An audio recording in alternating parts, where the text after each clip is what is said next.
Duterte, sinabi ni House Speaker Martin Romualdez na respetuhin na lang daw ang desisyong ito. Pero may mga naniniwalang paglabag umano ang pagkaantala sa konstitusyon. Nakatutok si Jonathan Anda.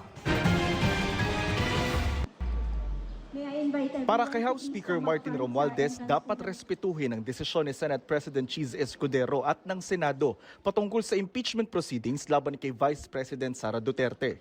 We have to respect the decision of the Senate President and the Senate. Yung sulat sa akin ni Senate President Jesus Escudero is pretty straightforward. Kaya yung impeachment complaint ay nasa Senado na.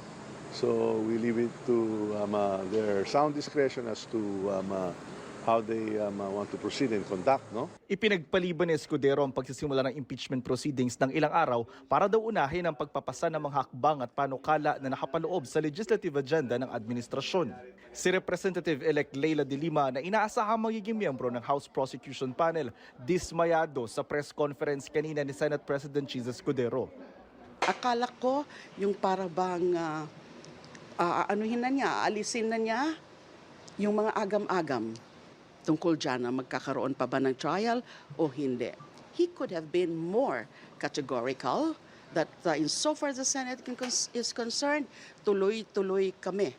I was expecting that kind of a stance sa kanya earlier, but it was not.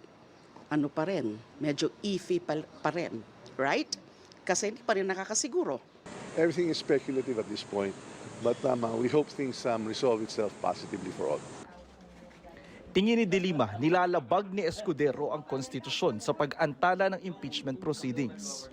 There's always been my position that is clearly violative of what the Constitution says. Forthwith is forthwith. Tsaka ilang beses na yan nadidelay. Ang abogado naman ng ikatlong impeachment complaint hindi pa masabi kung anong gagawin nila sakaling hindi matuloy ang impeachment trial.